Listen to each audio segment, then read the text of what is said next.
Hello students. तर हा आपला शेवटचा व्हिडिओ होणार आहे डिझाईन अँड अनालिसिस ऑफ अल्गोरिथमचा. तर हा व्हिडिओ स्टार्ट करण्याच्या अगोदर मी तुम्हाला काही गोष्टी सांगतो. जसं की जेवढे पण मी टॉपिक्स कव्हर केलेले आहेत पर्टिक्युलर युनिट्समधून, तर तेवढे सफिशियंट आहेत. त्याच्या व्यतिरिक्त काही क्वेश्चन तुम्हाला दिसणार नाहीत पेपरमध्ये. जर तुम्ही एखादा जर टॉपिक जर चांगल्या प्रकारे जर समजून घेतला तर क्वेश्चन कोणत्या पण टाईपचा जर आला तर तुम्ही सॉल्व्ह करू शकता. ओके. तर जे इम्पॉर्टंट क्वेश्चन्स वगैरे वगैरे असं आपण म्हणतो, तर तुम्ही हे जर टॉपिक केले तर तुम्हाला सर्व टाईपचे क्वेश्चन्स सॉल्व्ह करता येतील. जसं की आता मी एक एक्झाम्पल घेतो की स्ट्रेसन्स मॅट्रिक्स मल्टिप्लिकेशन. आता त्याच्यामध्ये मी एक्झॅक्टली एक्झाम्पल घेऊन नाही सांगितलं, बट त्याच्यामध्ये मी कंडिशन सांगितलेले आहेत. तेवढ्या जर कंडिशन तुम्ही जे 7 फॉर्म्युलेज आहेत स्ट्रेसन्सचे, ते 7 फॉर्म्युलेज जर केले तर डेफिनेटली तुम्हाला त्याचा क्वेश्चन येऊ शकतो. ओके. 7 फॉर्म्युलेज आणि C11, C12, C21 आणि C22 फाइंड आउट करण्यासाठी हे 4 फॉर्म्युलेज. तर तुम्ही कोणत्या पण टाईपचा जर क्वेश्चन आला, 2x2 मॅट्रिक्स, तर तुम्ही तो सॉल्व्ह करू शकता. ओके. सिमिलरली जर असा पण क्वेश्चन येऊ शकतो की जे स्ट्रेसन्स मॅट्रिक्स मल्टिप्लिकेशन आहे त्याचं रिकर्सिव्ह फंक्शन लिहा आणि त्याला सॉल्व्ह करा. तर आता नॉर्मल मॅट्रिक्स मल्टिप्लिकेशन साठी काय होतं, 8t n/2. तर हिच्यामध्ये काय आहे, 7t n/2, कारण की आपण किती फंक्शन्स घेतोय, फक्त 7 फंक्शन्स यूज करतोय. ओके. तर तसं जर क्वेश्चन आला तर त्या प्रकारे पण तुम्हाला सॉल्व्ह करता आला पाहिजे. त्याचं रिकर्सिव्ह इक्वेशन तुम्ही बघून घ्या जाता. ठीक आहे.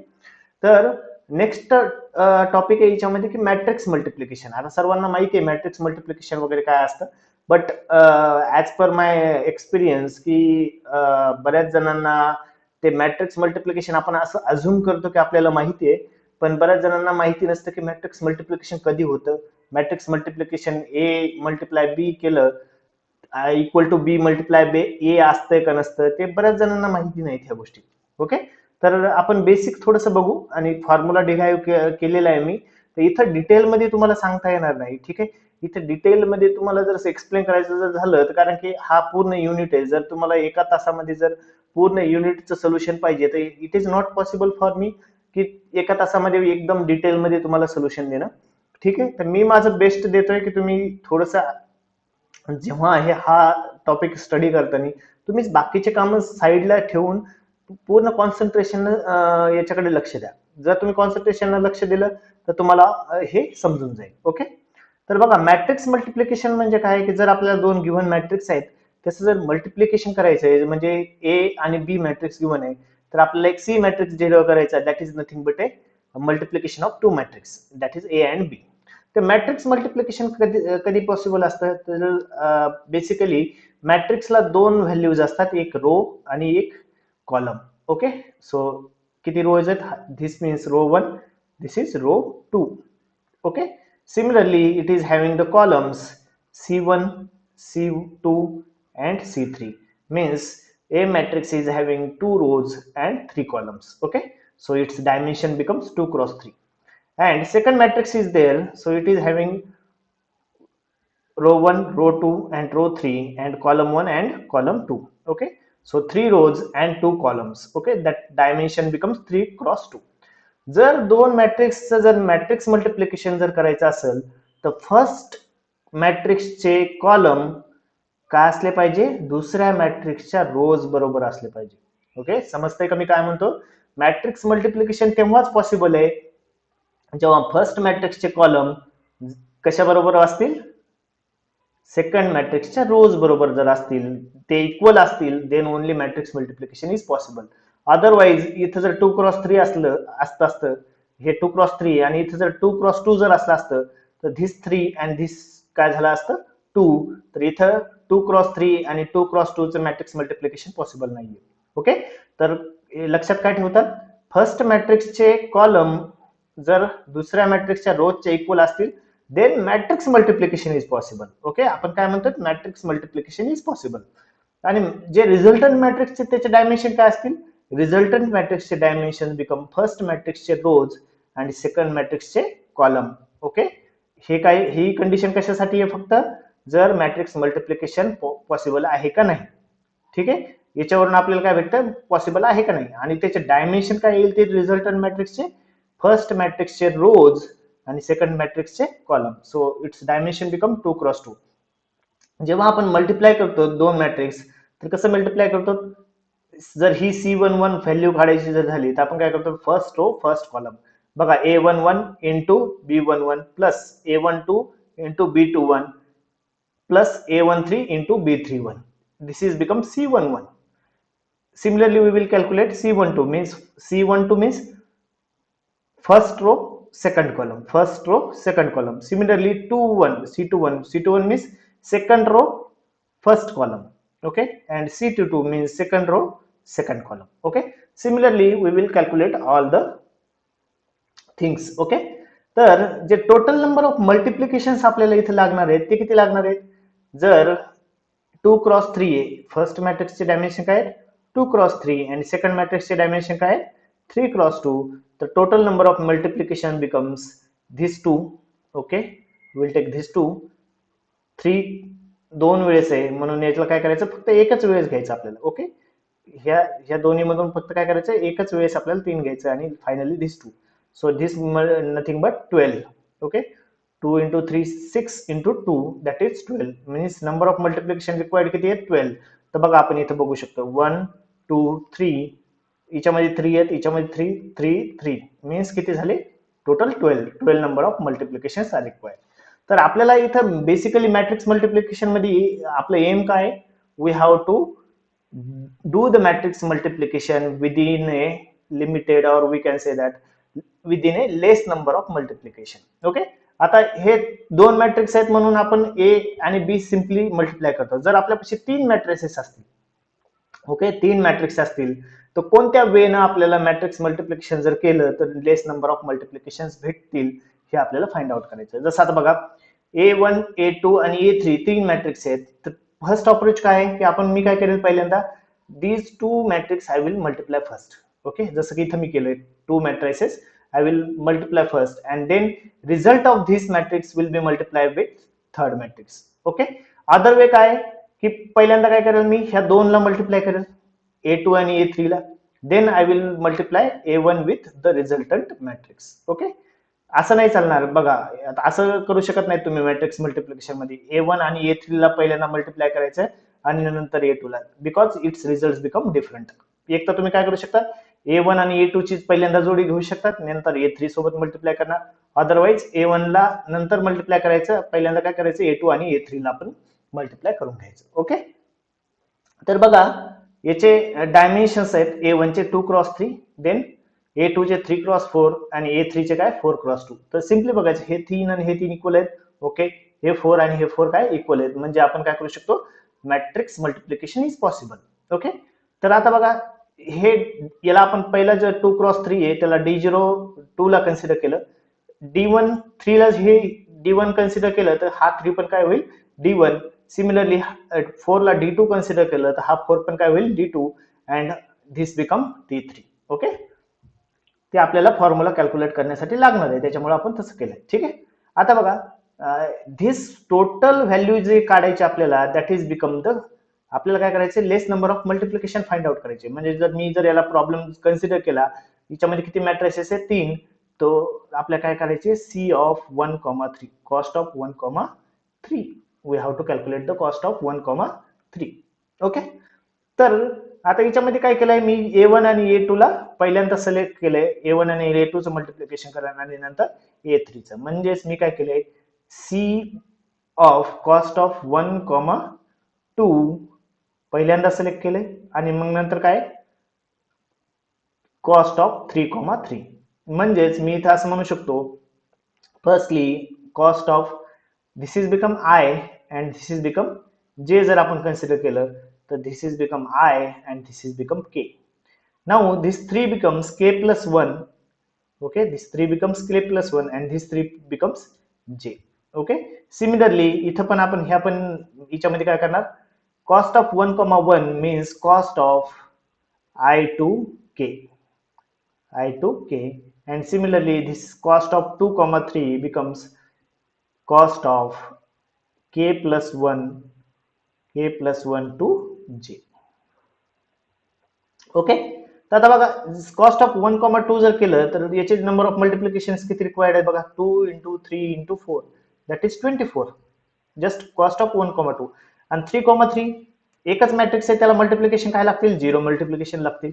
ठीक आहे. नेक्स्ट आता परत आपल्याला काय करायचं, याचा रिझल्ट आणि हे A3 मल्टिप्लाय करायचं. परत आता याचे डायमेन्शन काय येतील, रिझल्ट 2x4 इंटू 4x2 म्हणजेच काय येईल, 2 इंटू 4 इंटू 2 म्हणजे किती मल्टिप्लिकेशन लागले हे पूर्ण मल्टिप्लाय करायला 16. So total number of multiplication किती लागतील ह्या वेळेने जर केलं तर आपण 24 plus 0 plus 16 that is become 40. That is become 40. Similarly आता याच्यामध्ये किती लागतील, आता बघा कॉस्ट ऑफ 1,1 याच्यासाठी किती मल्टिप्लिकेशन लागले, 0. परत हे दोन मल्टिप्लाय करण्यासाठी किती लागले, 3x4 + 2 म्हणजेच किती झाले 24. परत आता याचा रिझल्ट आणि हे मल्टिप्लाय करणार तर याच्यासाठी काय लागले, 2 into 3 into 2 that is become 12. So 0 + 24 + 12 becomes 36. किती मल्टिप्लिकेशन लागले, 36. So this is the lesser. बघा आता किती मल्टिप्लिकेशन लागले, तिथं 36 लागले, तिथं 40 लागले. तर आपल्याला काय करायचं आहे, एक फॉर्म्युला डिराईव्ह करायचा आहे जेणेकरून हे सर्वीकडे अप्लाय झाला पाहिजे. तर बघा आपल्याला याच्यामधून काय करायचं, मिनिमम घ्यायचं. दोन्ही मधून आपल्याला दोन्ही वेज करायचे आहेत, पण काय करायचं, मिनिमम घ्यायचं. ठीक आहे.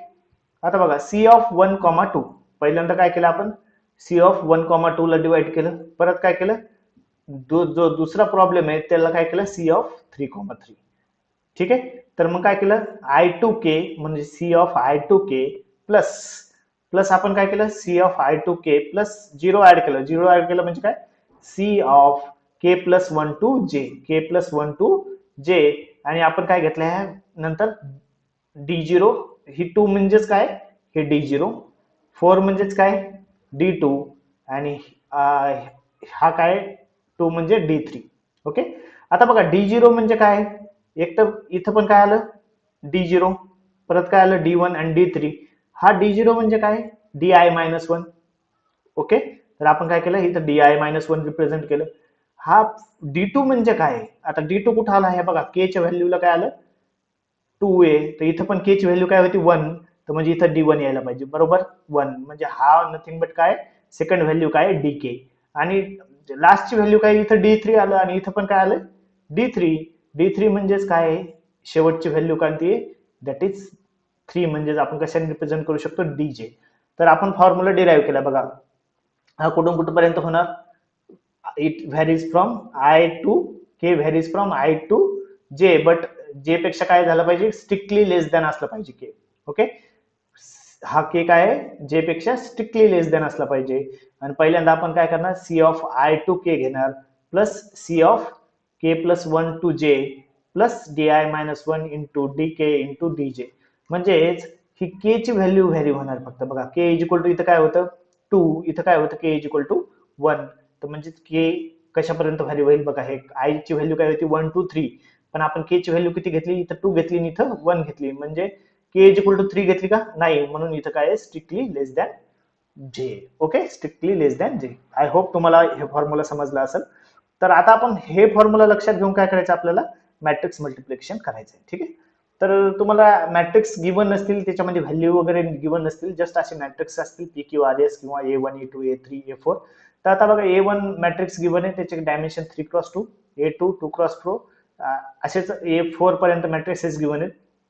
आता बघा आपल्याला माहिती आहे की ह्या व्हॅल्यू सेम असतात, परत ह्या व्हॅल्यू सेम असतात, ह्या व्हॅल्यू सेम असतात. ओके.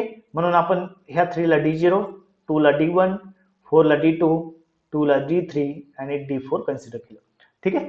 तर याच्यामध्ये आपल्याला दोन टेबल मेंटेन करायचे, जे अगोदर आपण बघितलं की डायनामिक प्रोग्रामिंग मध्ये आपण काय करतो, टेबल्स मेंटेन करतो. तर एक C व्हॅल्यू साठी म्हणजे जे आपल्याला फायनल कॉस्ट भेटेल याच्यामध्ये, आणि दुसरी म्हणजे की कोणत्या केस साठी आपण मिनिमम व्हॅल्यू सिलेक्ट केलेली आहे. ठीक आहे, की कोणत्या केससाठी मिनिमम व्हॅल्यू आपण सिलेक्ट केलेली आहे. ठीक आहे.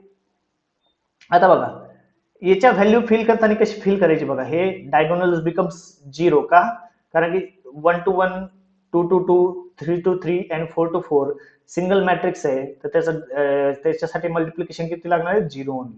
आणि आपल्याला काय करायचं, अप्पर ट्रायंगुलर मॅट्रिक्सच फिल करायचं आहे. तर व्हॅल्यू कशा फिल करायच्या बघा, पहिल्यांदा काढायची C of 1 2, then next value we have to calculate, this is first value, second time we have to calculate this, third time we have to calculate this, fourth time, fifth time and finally we have to calculate this at sixth time. का असं काय करतोय, कारण की आपल्याला याचा result काय आहे असं जर फाइंड आउट केलं तर आपल्याला काय रिझल्ट याचा कामी येणार आहे. ठीक आहे. फर्स्ट आपल्याला कोणती व्हॅल्यू काढायची सी ऑफ 1,2. बघा सी ऑफ 1,2 म्हणजे काय I2j म्हणजे के व्हॅरीज कुठून होणार आहे 1 to 2 स्ट्रिक्टली लेस दॅन 2 आहे म्हणजे के ची व्हॅल्यू काय असेल 1 ओनली. आता बघा के इज इक्वल टू 1 जर मी ह्या फॉर्म्युल्यामध्ये पुट केलं तर पहिल्यांदा काय येईल आय ची value 1 C of 1,1 plus C of 2,2 plus D I minus 1 म्हणजे काय आय ची व्हॅल्यू 1 आहे D of 0 into D of K K ची व्हॅल्यू बघा बरं काय के ची value is equal to 1 so into 2 plus sorry into D two D कारण की डी जे ची व्हॅल्यू काय 2 आहे तर डी2 ची व्हॅल्यू बघा बरं काय 4 आहे. So 0 plus C of 1,1 C of 1,1 बघा बरं 0 आहे सी ऑफ 2,2 0 आहे तर फायनली काय होईल 0 प्लस 0 आणि D0 किती आहे बघा इथं आहे D0 3 D1 किती आहे 2 आणि D4 किती आहे सॉरी D2 किती आहे 4 सो त्याचं जर मल्टिप्लिकेशन केलं तर किती आली value 24 so we will write 24 here आणि कोणत्या केस साठी व्हॅल्यू साठी आली 1 साठी म्हणून आपण इथं काय लिहिलं 1 लिहिलं. Similarly we will calculate now second row third column this value C of 2,3 C of 2,3 म्हणजे काय के व्हॅरीज बिटवीन 2 to 3 तर exactly K is equal to काय येईल 2 म्हणजेच काय येईल C of I to K म्हणजे काय C of 2 to 2 plus C of 3 to 3 plus D I minus 1 I ची व्हॅल्यू किती येतं 2 आहे म्हणजे आय मायनस 1 किती येईल 1 into D this is D2 किती आहे 4 का D2 काय घेतला आपण कारण की we have to calculate the DK K ची व्हॅल्यू किती येतं 2 so this become D2 and into DJ ची व्हॅल्यू किती जे ची व्हॅल्यू 3 आहे D3 तर याचं मल्टिप्लिकेशन केलं तर किती येईल 16 so we have written 16 here. Okay, similarly we will calculate 3 to 4 also. Now we have to calculate 3 to 4 all of 40. Now we have to calculate 1 to 3. आता बघा 1 to 3 मध्ये बाकीच्या व्हॅल्यू कशा यूज होतात बघा 1 to 3 म्हणल्यानंतर काय के व्हॅरीज बिटवीन 1 to 3 तर स्ट्रिक्टली लेस दॅन काय पाहिजे 3 पाहिजे तर म्हणजे के इज इक्वल टू 1 येईल आणि के इज इक्वल टू 2 येईल के इज इक्वल टू 1 आणि इथं काय येईल के इज इक्वल टू 2 तर बघा के इज इक्वल टू 1 जर घेतलं तर काय येईल C of 1 to 1 plus K plus 1 म्हणजे 2 C of 2,3 plus D0 D1 D3 हे कसं काढलं ते बघून घ्या तुम्ही आता परत के इज इक्वल टू 2 म्हणजे काय C of 1 to 2 plus C of 3,3 plus D0 into D2 into D3 आता बघा सी ऑफ 1,1 आपल्याला माहिती आहे 0 प्लस सी ऑफ 2,3 बघा आता 2,3 ऑलरेडी आपण कम्प्युट केलेले आहे सेकंड नंबरला म्हणून आपण इथे यूज करू शकतो. ठीक आहे अदरवाईज जर असं जर सॉल्व्ह करत असलं असतो आपण तर आपल्याला ही व्हॅल्यू काढता आली असती का भेटली असती का नाही म्हणून आपल्याला पहिल्यांदा आपण हे असं सॉल्व्ह करतोय. ठीक आहे तर सिमिलरली आपल्याला काय भेटलं सी ऑफ 2,3 आणि याची कॉस्ट किती आली 28. Similarly K is equal to 2 जर काढला आपण तर त्याची कॉस्ट किती आली 48. तर आपल्याला काय घ्यायचं याच्यामधून मिनिमम तर मिनिमम किती आली value 28 for the value of K is equal to 1 तर बघा ही value K is equal to 1 साठी किती आली 28 so we have written 28 here.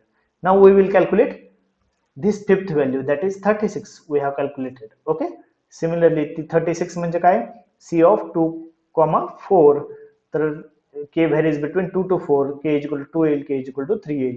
Finally ती व्हॅल्यू आल्यानंतर ज्याच्यामध्ये मिनिमम जे आलं ते आपण घेतलं and finally we will calculate the c of 1,4 so k varies between 1 to 4 1 to 4 means k is equal to 1 k is equal to 2 and k is strictly less than 4 so k is equal to 3 the same formula apply केल्यानंतर आपल्याला काय भेटते ह्या value भेटेल so finally we will get the 58 so 58 is the answer and for which value it is kept k is equal to 3 म्हणजे आपल्याला partition कुठे करायचं ते नेमकं इथं आपल्याला कळून जातं. ठीक आहे so we required this 58 and we required this k table also. okay तर एवढं जर तुम्ही सॉल्व्ह केलं तर तुम्हाला आउट ऑफ मार्क्स भेटून जातील याच्यात.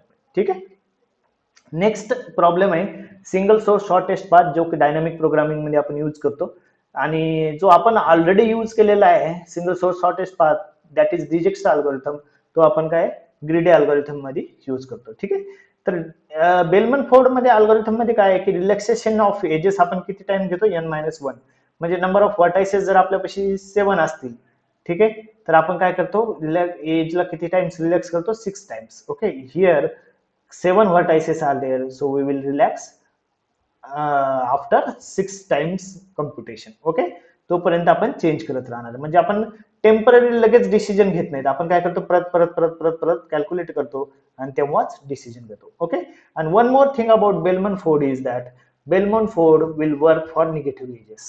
Okay, what I am saying clearly, Bellman-Ford will work for negative edges. Okay, त्याच्या पुढचं बोललेलो नाहीये मी. ठीक आहे, तर मी काय बोललो त्याच्याकडे लक्ष राहू द्या, की बेलमन फोर्ड हा निगेटिव्ह एजेस साठी वर्क होतो. ओके ओके, तर याच्यामध्ये पण डिस्टन्स अपडेट कधी करायचं, if distance of u plus cost of u comma v is less than distance of v, then only we will update the distance of v equal to distance of u plus cost of u comma v. हे आपण already formula discuss केलेले आहे डिजेक्स्ट्रा algorithm मध्ये, म्हणून मी याच्यावर जास्त focus करत नाही.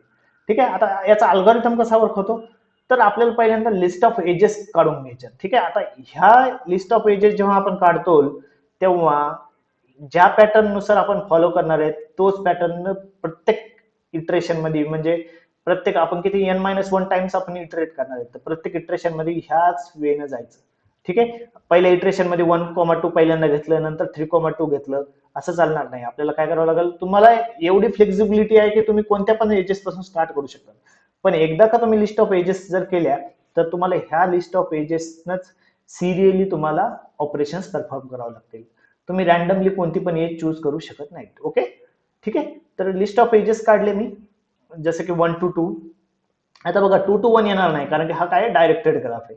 1 to 2, then 1 to 4, then 1 to 4, 1 to 3, again 2 to 5, 3 to 2, 3 to 5, okay, 3 to 5, again 4 to 3, 4 to 3, 4 to 6 is there, again 5, finally 5 to 7, and 6 to 7 is there. Okay, with their distances, but just now we have mentioned that ages. Okay, next thing we have to mark the distances. आता प्रत्येक एजेसचं काय करायचं, आपल्याला distance mark करायचं आणि finally we have to start the relaxation. Okay, तर पहिल्यांदा आपण काय केलं, व्हर्टेक्स 0 कन्सिडर केला आणि सेम ग्राफ मी इथे ड्रॉ केलेला आहे. ठीक आहे, तर याच्यापासून जेवढे पण अदर व्हर्टायसेस होते ते काय आहेत, अनरिचेबल सध्या तरी, त्याच्यामुळे काय केलं मी, इन्फिनिटी मार्क केलं.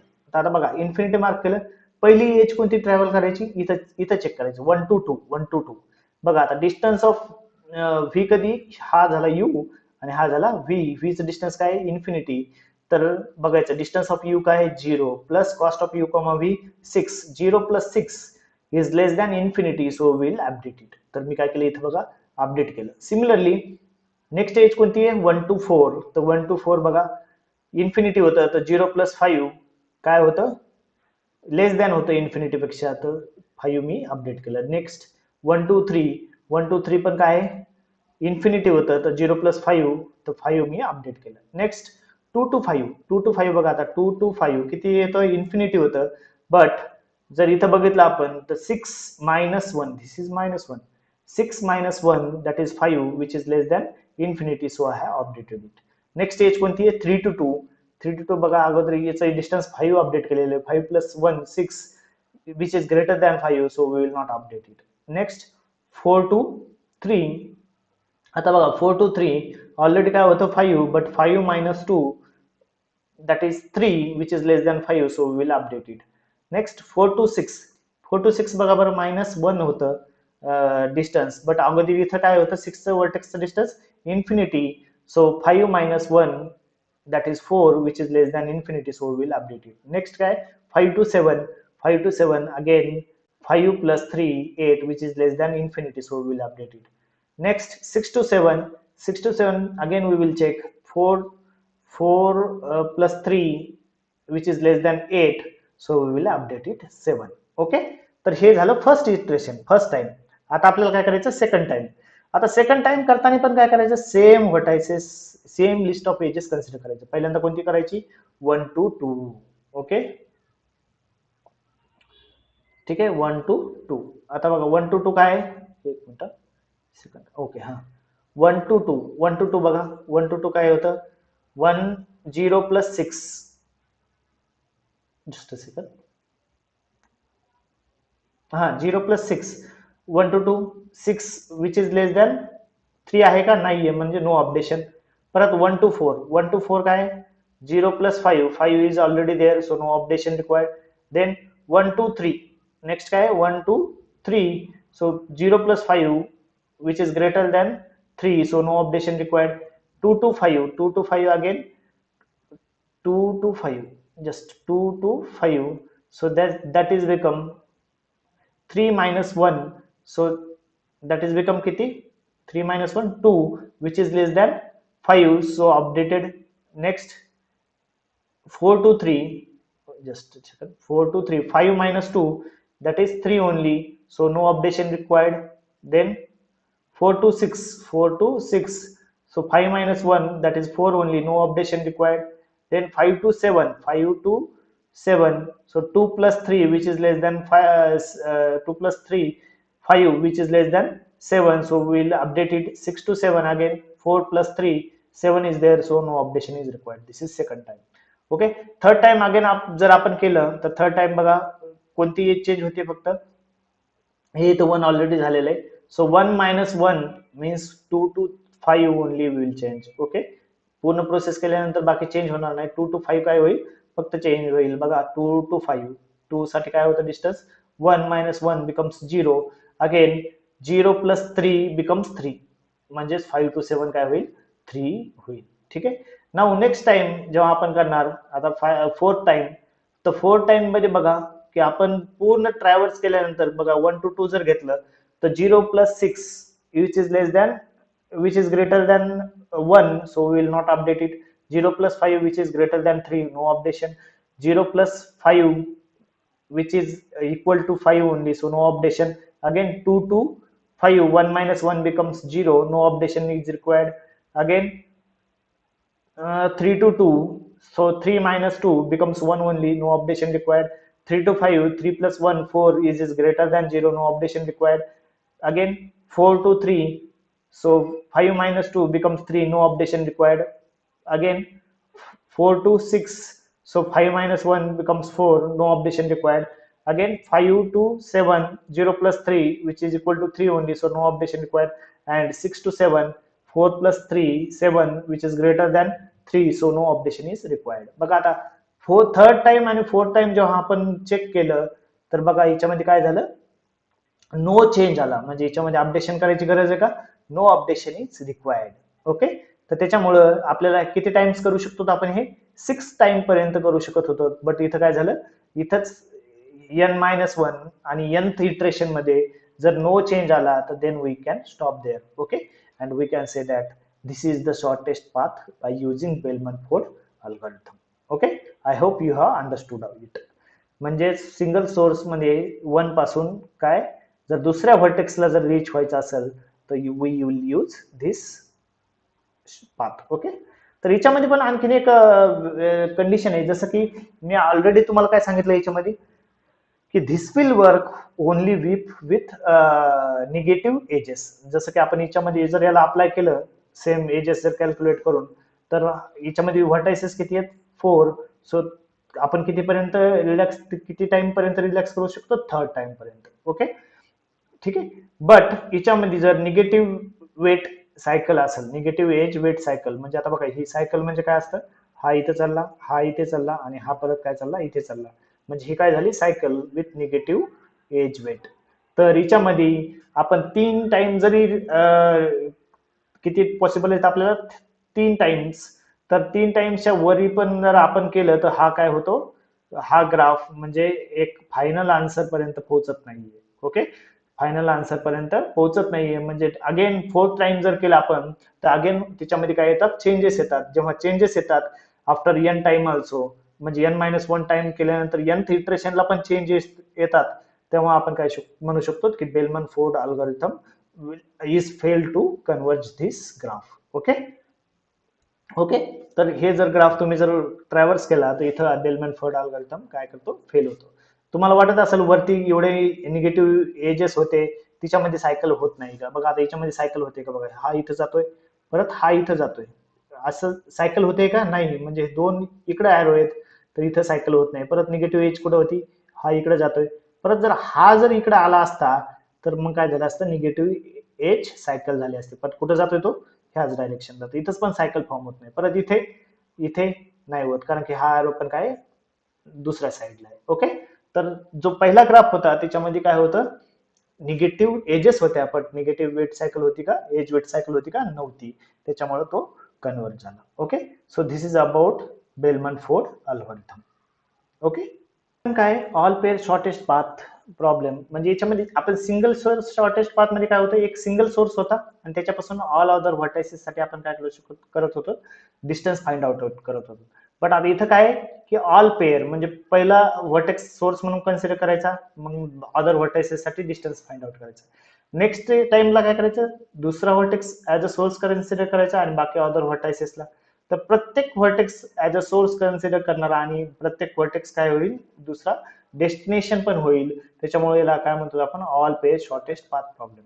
त्यालाच आपण कोणत्या अल्गोरिथम सॉल्व्ह करतो, फ्लोएड वार्शल अल्गोरिथम.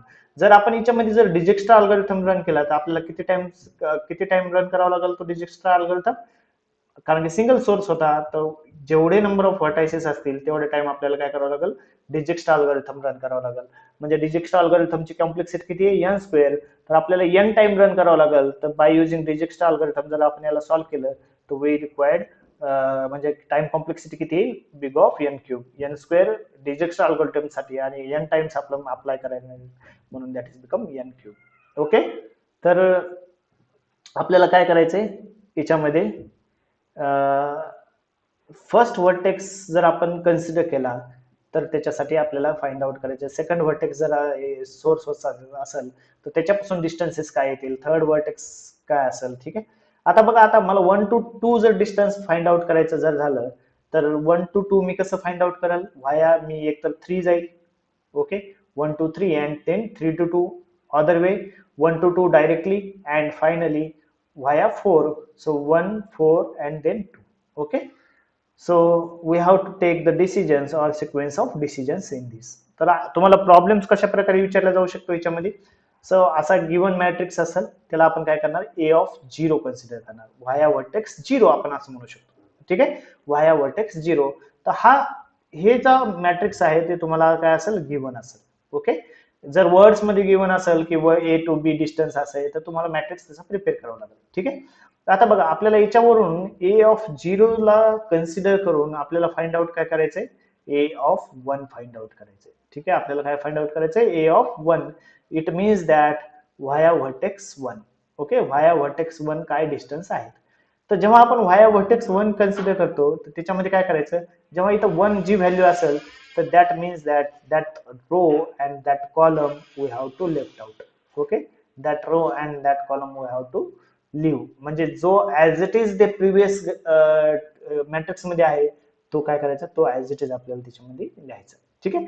तर आपल्याला व्हॅल्यू कोणत्या काढायच्या मग याच्यामध्ये, that is become a of 2 2 and a of 1 1, a of 2 2 and a of 3 3 and a of 4 4, that all value becomes काय असतील, 0 असतील. तर इथं बघा आपण ह्या व्हॅल्यू पण काय 0.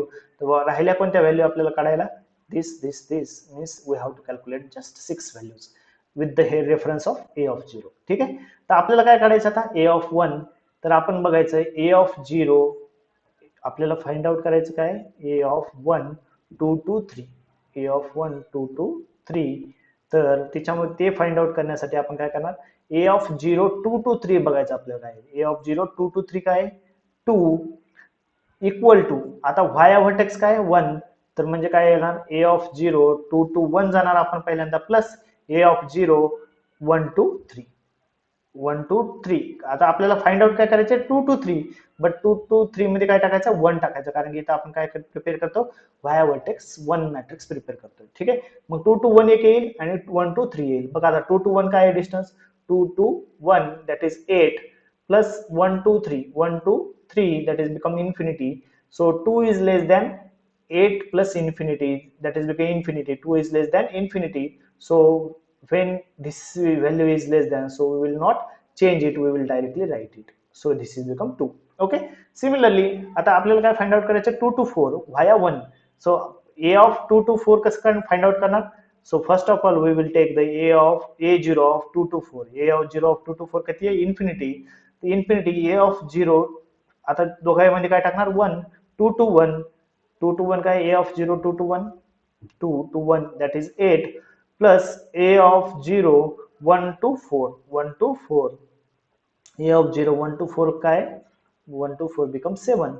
So infinity is greater than 15. So instead of this infinity we will include 15. Okay, so similarly we will calculate these values also by using such formula. Okay, so once we will prepare this matrix, then we can say that this is become the distances from source to destination via the vertex 1. Okay, so similarly we will calculate for a2. whenever जेव्हा पण म्हणजे आपण a1 vertex a1 graph find out करतो तेव्हा तो कशावरून derive करतो आपण? ए नॉट वरून. जेव्हा आपण a2 डिराइव्ह करतो तो कशावरून डिराइव्ह करतो? a1 वरून. ठीक आहे. सो सिमिलरली a2 जेव्हा आपण कन्सिडर करणार तर तेव्हा काय करायचं? Second row and second column as it is ठेवायचे. जे प्रिव्हियस मॅट्रिक्स मध्ये आहेत तर ते ऍज इट इज ठेवायचे. ठीक आहे, कारण की second to second via second काय येईल? सेम डिस्टन्स येईल. ठीक आहे. तर आणि जे डायगोनल एलिमेंट्स आहेत ते पण काय असतील? सेम असतील. जस्ट अदर ज्या व्हॅल्यू आहेत ते आपल्याला काय करायच्या? फाइंड आउट करायच्या. म्हणजे नेक्स्ट व्हॅल्यू कोणती येईल? a2 of 1,3. a2 ऑफ 1,3 म्हणजे आपण काय करणार? पहिल्यांदा a1 ऑफ 1,3 चेक करणार. a1 of 1,3. a1 ऑफ 1,3 काय? Infinity. So this is become infinity. आता या दोघांच्या मध्यात काय टाकायचं आपल्याला? Via vertex 2. So 1 to 2 and 2 to 3. A1 of 1 to 2 and 2 to 3. A1 of 1 to 2 बघा किती आहे? 3 and 1 to 2 to 3 becomes 2. So 2 plus 3 becomes 5, which is less than, okay, less than infinity. So whenever this is less than infinity, we will update it. So we have updated this infinity becomes 5. Okay, so similarly we will calculate all other values for a2 and finally we will prepare a3 also via vertex 3. So whenever we will calculate the 3, so we will left out the third row and third column as it is along with the diagonal elements. ठीक आहे, diagonal elements पण काय करायचे आपण? जसं तसे ठेवायचे. Okay, same formula use करायचा. आणि a4 फायनली, कारण की आपल्याला इथं काय 4 वर्टायसेस आहेत, तर व्हाया 1 व्हाया 2 व्हाया 3 आणि व्हाया 4 आपल्याला कॅल्क्युलेट करायचं. fourth column and fourth row as it is along with the diagonals. So we have to change the other values. जर याचा जर फॉर्म्युला जर आपल्याला बघायचा असेल तर that formula becomes काय येईल? a of k ij हे फॉर्म्युला तुम्ही बघून घ्या. Okay, so next topic is NP hard आणि एनपी कम्प्लीट. तर तुम्हाला जेवढे ह्या नोट्स मध्ये असेल तेवढं जरी केलं तर that is sufficient for NP hard आणि एनपी कम्प्लीट. आणि बेलमन फोर्ड आणि फ्लोइड वार्शल अल्गोरिथम जर तुम्हाला हे एक्झाम्पल समजलं असेल तर कोणतं जरी एक्झाम्पल आलं पेपरमध्ये तर तुम्ही इझिली सॉल्व्ह करू शकता. ओके, जस्ट अप्रोच समजून घ्या. अप्रोच समजला तर तुम्हाला कोणतं पण एक्झाम्पल समजून जाईल. आता याच्यामध्ये मी फुल्ली सॉल्व्ह केलेलं नाहीये, ते थोडंसं तुम्ही बसून हे सेम एक्झाम्पल जरी सॉल्व्ह केलं तर that is more than enough. Okay, आणि एनपी हार्ड आणि एनपी कम्प्लीट मधून जेवढं ह्या नोट्स मध्ये लिहिलेलं आहे तेवढं जर लिहून आलात तर तुम्हाला चांगले मार्क्स भेटतील. ओके, तर तुम्हाला माहित असेल पॉलिनॉमियल टाइम अल्गोरिथम काय असतात, एक्सपोनेन्शियल टाइम अल्गोरिथम काय असतात, ते एक्सप्लेन करायला मी जास्त वेळ घालत नाहीये. ओके, ते तुम्ही इथं बघून घ्या. ठीक आहे. आता पी क्लास प्रॉब्लेम काय असतात? पी क्लास प्रॉब्लेम्स असे प्रॉब्लेम असतात की जे पॉलिनॉमियल टाइम मध्ये सॉल्व्ह होतात. म्हणजे आपण म्हणू शकतो की ज्याच्यासाठी पॉलिनॉमियल टाइम अल्गोरिथम एक्झिस्ट आहे, जसं की सॉर्टिंग अल्गोरिथम, सर्चिंग अल्गोरिथम. तर त्याच्यामध्ये आपल्याला काय पॉलिनॉमियल टाइम म्हणजे एन रेस टू समथिंग. तर ते सर्व किंवा लॉग एन, जसं बायनरी सर्च साठी आपण बघितलं लॉग एन कॉम्प्लेक्सिटी आहे. तर हे सर्व कशामध्ये मोडतात? ते पॉलिनॉमियल टाइम मध्ये. म्हणजे पॉलिनॉमियल टाइम म्हणजे डिटर्मिनिस्टिक टाइम आहे. आपण सांगू शकतो की इतक्या वेळामध्ये हे सॉल्व्ह होणार आहे. ओके, आणि ते व्हेरीफाय पण करता येतात आपल्याला पॉलिनॉमियल टाइम मध्ये. पॉलिनॉमियल टाइम मध्ये म्हणजे सपोज आपल्याला एक मर्ज सॉर्ट अल्गोरिथम आपण घेतला तर मर्ज सॉर्ट अल्गोरिथम मध्ये फायनल आन्सर आपण करेक्ट आहे का नाही within a finite number of step सांगू शकतो का नाही? Within a fraction of second we can say that okay this is correct or not. म्हणजे आपल्याला व्हेरिफिकेशन साठी किती वेळ लागतोय, म्हणजे एखादा गोष्ट करेक्ट आहे का रॉंग आहे ते तपासण्यासाठी आपल्याला काय पॉलिनॉमियल टाइम मध्ये आपण ते सांगू शकतो. का आपण एक्सपोनेन्शियली टाइम घेतो की अरे यार बरोबर आहे का नाही आपण सांगायला 2 वर्ष 3 वर्ष असं घेतोय का? नाही. ओके, सो नेक्स्ट आहे एनपी क्लास प्रॉब्लेम. तर हे problem which can not be solved in polynomial time. म्हणजे बेसिकली हे प्रॉब्लेम्स असे आहेत की ते पॉलिनॉमियल टाइम मध्ये सॉल्व्ह होत नाहीत. जसं की ग्राफ कलरिंग झालं, ट्रॅव्हलिंग सेल्समन पर्सन झालं. ओके, जे इथे लिस्ट आउट केलेले आहेत मी. हे बघा, TSP01 नॅपसॅक, ठीक आहे, हॅमिल्टोनियन सायकल, त्याला 2 म्हणजे एक्सपोनेन्शियल टाइम कॉम्प्लेक्सिटी लागते. Okay, but these algorithms are like that, these are verified in polynomial time. म्हणजे ज्याला आपण नॉन डिटर्मिनिस्टिक पॉलिनॉमियल टाइम किंवा एनपी क्लास प्रॉब्लेम म्हणू शकतो. आता सुडोकूचं एक्झाम्पल घेतला आपण. सुडोकू बघा, जर हार्ड एकदम एकदम टफेस्ट सुडोकू असेल तर त्याला सॉल्व्ह करायला एक्सपोनेन्शियल टाइम पण लागू शकतो. बट आपण व्हेरीफाय करायला काय, just with some number of step polynomial time मध्ये त्याला व्हेरीफाय करू शकतो की बरोबर आहे का नाही. कारण की दुसऱ्याच्या चुका आपण लवकर काढतो, तर त्याला किती टाइम लागतो, जस्ट पॉलिनॉमियल टाइम. आपण जर डायरेक्ट सांगू इथं चुकलंय, पण तेच जर आपल्याला सॉल्व्ह करा म्हटलं तर आपल्याला येईल का ते परत त्याच याच्यामध्ये नाही. म्हणजे असं म्हणत नाही की नाहीच येऊ शकणार, पण त्याच्यामध्ये आपल्याला टाइम लागतो. बट व्हेरिफिकेशन साठी टाइम लागतो का, व्हेरिफिकेशन साठी टाइम लागत नाही. म्हणजे एनपी क्लास प्रॉब्लेम्स असे जिच्यासाठी डिटर्मिनिस्टिक अल्गोरिदम एक्झिस्ट नाहीये, पण व्हेरीफाय करण्यासाठी we can verify it in polynomial time. Okay, तर जर याच्यामध्ये डिफरन्स पण विचारला जाऊ शकतो एनपी क्लास प्रॉब्लेम आणि पी क्लास प्रॉब्लेम मध्ये. तर जे पी क्लास प्रॉब्लेम्स असतात ते इझी टू सॉल्व्ह असतात, इझी टू व्हेरीफाय असतात आणि ते पॉलिनॉमियल टाइम मध्ये सॉल्व्ह होणारे असतात. ओके, आणि ते काय असतात, ट्रॅक्टेबल असतात. ट्रॅक्टेबल म्हणजेच काय की ज्याच्यासाठी efficient algorithm is exist. Okay, or we can say that that will be solved in polynomial time. Okay, NP class problem कसे असतात, हार्ड टू सॉल्व्ह असतात, इझी टू व्हेरीफाय असतात, एक्सपोनेन्शियल टाइम लागतो आणि इंट्रॅक्टेबल म्हणजे त्याच्यासाठी एक इफिशियंट अल्गोरिथम एक्झिस्ट नाहीये. तर तशा प्रॉब्लेमला आपण काय म्हणू शकतो, इंट्रॅक्टेबल. ओके, सो एनपी क्लासचा काय एक छोटासा पार्ट आहे पी. म्हणजे P there are some limited problems are there which are solved in polynomial time, and bigger class is NP. Okay, so from NP we can say that some parts of problems are there which are solved in polynomial time. The P आणि NP विचारलं तर तुम्ही ही diagram काढू शकता आणि we can say that P is a subset of NP. Okay, तर एक $1,000,000 क्वेश्चन आहे की just whether P is equal to NP आहे का नाही. जर P is equal to NP जर झालं तर ऑल प्रॉब्लेम्स बिकम्स इझी. म्हणजे तुम्ही जे बँकचं ट्रान्झॅक्शन वगैरे करताय ते पण हॅक करायला काय एकदम सोपं जाईल, कारण की पॉलिनॉमियल टाइम मध्ये ते काय होईल, सर्व ट्रेस होईल. ओके, आणि जर P is not equal to NP जर असेल तर काय होईल की there are some problems are still exist in the universe which can not be solved. Okay, next reduction म्हणजे काय की सपोज एक let A and B are two problems, then a problem reduces to problem b if and only if there is a way to solve a by deterministic algorithm that solves the problem b in polynomial time. Okay, तर हे तुम्ही बघून घ्या. If a is reducible to b, we can denote by a alpha b. Okay, like this we can say that. Okay, तर यालाच आपण काय म्हणतो, पॉलिनॉमियल टाइम रिडक्शन पण म्हणतो. त्याच्या काही प्रॉपर्टीज आहेत ते तुम्ही बघून घ्या. ओके, नेक्स्ट आहे NP hard. A problem is NP hard if every problem in NP can be polynomial reduced to it. बघा आता याच्यामध्ये काय केलं आपण, एव्हरी प्रॉब्लेम ऑफ एनपी काय केला, पॉलिनॉमियली रिड्यूस्ड काय केला, एनपी हार्ड मध्ये केला. सो याची डायग्राम कशी येईल, हे प्रकारे येईल. नेक्स्ट फायनली एनपी कम्प्लीट काय आहे, a problem is NPC if it is in NP hard and NP आणि एनपी हार्ड मध्ये असणार आहे. म्हणजे जे हे दोघांचा कॉमन पार्ट आहे तो काय येईल, NP completes problems are there. Okay, so NP reduces to NP hard in polynomial time. तर फायनली जर तुम्ही ही डायग्राम जर काढली तर we will get the full marks. Okay, so NPC problems decision problems असतात, एनपी हार्ड प्रॉब्लेम्स काय optimization problems असतात.